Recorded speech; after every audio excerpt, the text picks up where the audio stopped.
Bonjour et bienvenue au solutionnaire du problème 1.1 de chimie quantique, dont l'énoncé est le suivant. Vérifiez que la fonction générale d'un état stationnaire est en effet une solution de l'équation Schrödinger dépendante du temps. Donc, premièrement, prenons l'équation de Schrödinger dépendante du temps et la définition d'un état stationnaire.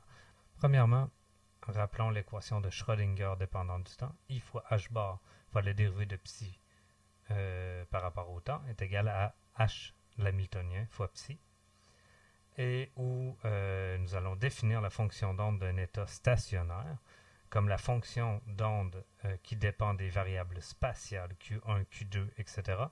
et du temps comme séparée en une fonction simplement dépendante du temps, où EK ici est l'énergie de l'état stationnaire, et une fonction simplement dépendant des variables spatiales Q1, Q2, etc.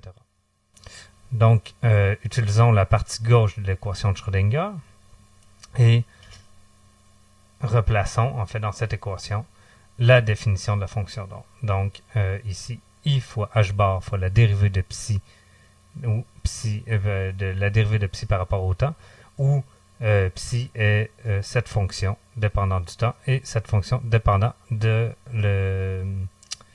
variables spatiales. Donc, la dérivée par rapport au temps ne va s'appliquer que sur la partie temporelle.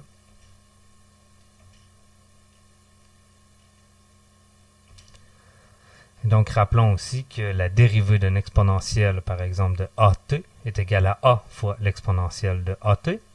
Donc, ici, appliquant cette formule, en fait, le A ici serait égal à moins I sur H bar fois EKT, ce qui donne I fois H bar fois moins I sur H bar. Ici, on peut voir que les deux H bar vont se simplifier. I fois donne moins 1, et moins 1 fois moins 1 donne 1. Donc, toute cette partie va se simplifier. Nous obtenons donc que c'est égal à EK, l'énergie de l'état stationnaire, fois cette formule. Rappelons en fait que ces deux fonctions sont la définition de l'équation, la définition d'une fonction stationnaire telle que nous l'avons définie dans l'équation 2 au départ. Nous pouvons donc modifier cette fonction comme étant la fonction de l'état stationnaire. Et rappelons aussi que cet état stationnaire a été construit tel que c'est une fonction propre de l'hamiltonien. Et donc, h qui applique sur psi est égal à E fois psi. Donc, retourne une valeur propre qui est l'énergie de cet état stationnaire. Nous pouvons donc modifier EK par h psi et nous obtenons ce que nous voulions démontrer, que la fonction d'onde générale d'un état stationnaire est solution de l'équation Schrödinger dépendante du temps. Merci.